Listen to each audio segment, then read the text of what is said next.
आज हम आप लोगों को आईपी के बारे में बताएंगे। आईपी का फुल फॉर्म होता है व्यक्तिगत शैक्षणिक कार्यक्रम। व्यक्तिगत शैक्षणिक कार्यक्रम एक स्पेशल बच्चों के लिए हम जब भी असेसमेंट आकलन करते हैं, इसके बाद हम व्यक्तिगत शैक्षणिक कार्यक्रम तैयार करते हैं। उसको करते समय हम एक निश्चित गोल निर्धारित करते हैं और उस पर कार्य करते हैं। स्लाइड में आप लोग आईपी के बारे में देखे होंगे। अभी स्लाइड में विशेष शिक्षा में आईपी का अर्थ है इंडिविजुअलाइज्ड एजुकेशनल प्रोग्राम, व्यक्तिगत शिक्षा कार्यक्रम। यह एक विशेष दस्तावेज है जो डिसेबल्ड छात्रों को स्कूल में उनकी शिक्षा प्राप्त करने में मदद करता है।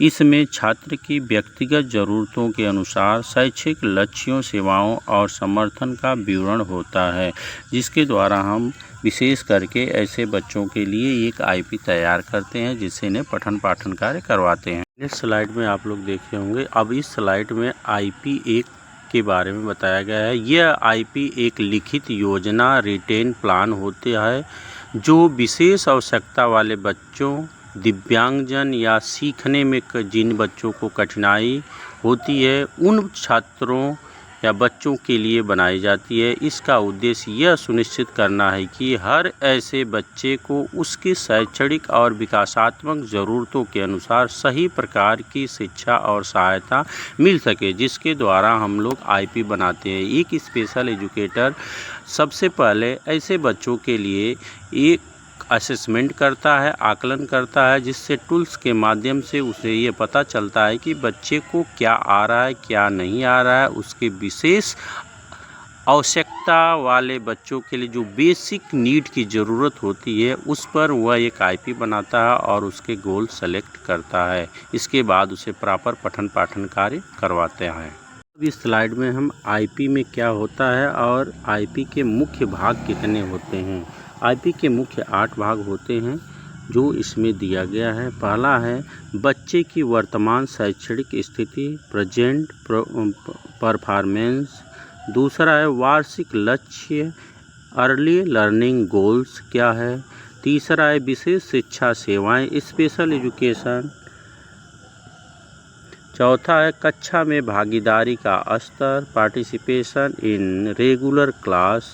पाँचवा है समायोजन और संशोधन, एकोमोडेशन एंड मॉडिफिकेशन। छठा है प्रगति की निगरानी और report.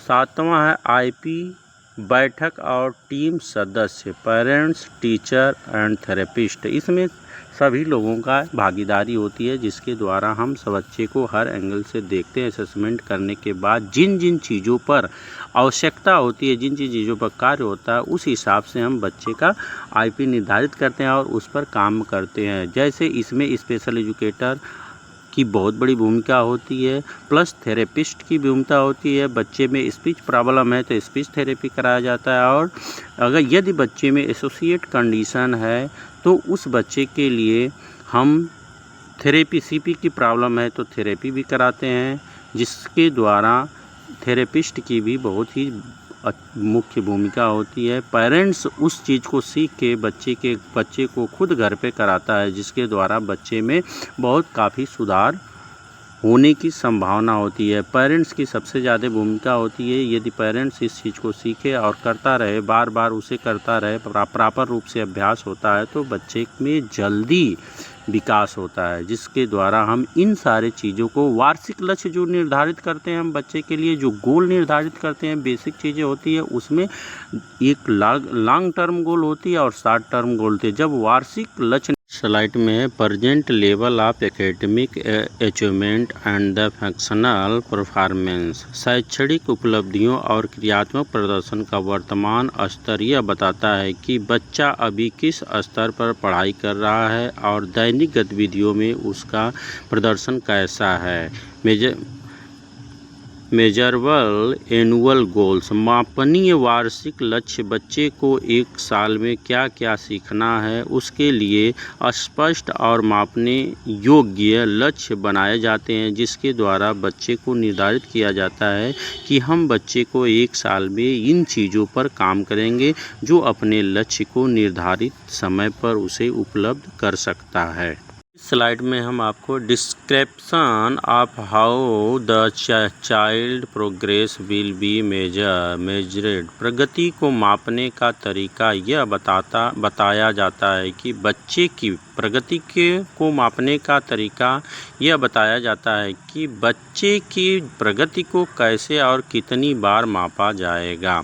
Special education and the related services, विशेष शिक्षा और संबंधित सेवाएं बच्चे को कौन कौन सी सेवाएं दी जाएगी, जैसे स्पीच थेरेपी, ऑक्यूपेशनल थेरेपी, विशेष शिक्षक इत्यादि। आपको मैं ऊपर वाले क्लास में बताए हैं कि इस बच्चों के लिए विशेष आवश्यकता पड़ती है, जिनके लिए हम अलग अलग थेरेपिस्ट की ज़रूरत पड़ती है और इन बच्चों को इन थेरेपिस्ट की ज़रूरत पड़ती है और बेसिक नीड के अनुसार in speech therapy, occupational therapy और विशेष एजुकेटर के द्वारा हम इन्हें पठन पाठन कार्य करवाते हैं। इस स्लाइड में हम आप लोगों को 5वां पॉइंट है strength of participation in general education. इसमें हम सामान्य शिक्षा में भागीदारी की सीमा यह निर्धारित किया जाता है कि बच्चा सामान्य कक्षा में कितनी देर रहेगा और कहाँ पर उसे अलग सहायता चाहिए।